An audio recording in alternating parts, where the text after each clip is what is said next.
ප්‍රකාශය සමගින් දැන් විදෙස් පුවතක් සරණාගතයේ නැතුළුම මැඩ පැවැත්වීමට ඔස්ට්‍රියාවේ හා ජර්මනියේ පවතින නීති රීති ලිහිල් කිරීමට බලධාරීන් පියවරගෙන තිබෙනවා. ඔස්ට්‍රියානු චාන්සලර් වර්නර් ෆෙමන් සහ ජර්මනු චාන්සලර් ඇන්ජෙලා මර්කල් මේ සම්බන්ධ සාකච්ඡාවල නිරත වන බව එරට මාධ්‍ය වාර්තාවල සඳහන්.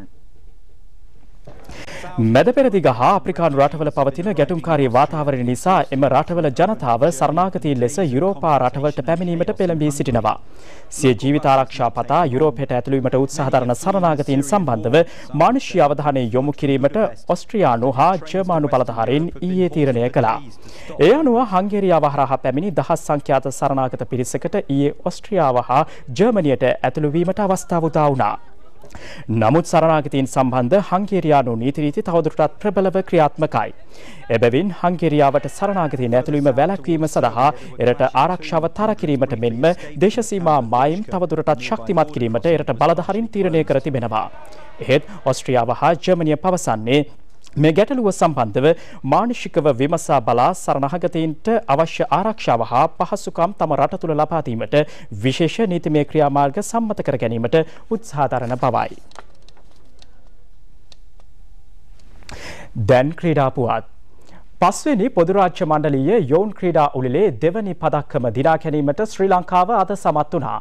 ඒ කිලෝග්‍රෑම් 48 කාන්තා බර ඉසිලීමේ ඉසව්වෙන්. එම ඉසව්ව නියෝජනය කළ ශ්‍රීමාලී දිවිසේකර රිදි පදක්කම දිනාගත්තේ කිලෝග්‍රෑම් 125ක සමස්ත බරක් ඔසවමින්. ඇය ස්නැච් ක්‍රමය යටතේ කිලෝග්‍රෑම් 54ක බරක් එසවූ අතර ක්ලීන් ඇන්ඩ් ජර්ක් ක්‍රමයෙන් එසවූ බර ප්‍රමාණය කිලෝග්‍රෑම් 71ක්. එහි රන් පදක්කම වේල්ස් ක්‍රීඩිකාවක් දිනාගත් අතර ලොකඩ පදක්කම දිනාගත්තේ ඔස්ට්‍රේලියා ක්‍රීඩිකාවක්.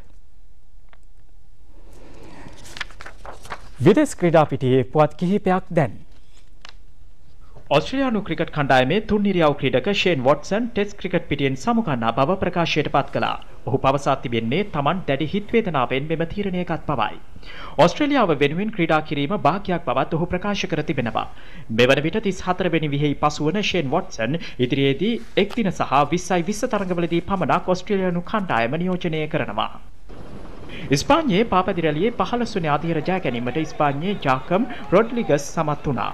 එහි දෙවනි ස්ථානයේ දිනාගත්තේ පොලන්තයේ මක්ජා ක්‍රීඩකයායි. ඉස්පාඤ්ඤයේම ඩැනියෙල් මොරෙනෝට එහි දෙවනි ස්ථානය හිමි වුණා. ඉතාලියේ ග්‍රෑන්ඩ් ප්‍රී මොටර රථ තරඟාවලියේ ජය වාර්තා කිරීමට බ්‍රිතාන්‍ය ජාතික ලෙවිස් හැමිල්ටන් සමත් වුණා. ඔහුට ඒ සඳහා ගත වූ කාලය පැය 1 විනාඩි 18යි තප්පර 0.68ක්. එහි දෙවනි ස්ථානයේ දිනාගත්තේ ජර්මනියේ සෙබස්ටියන් වෙටල්.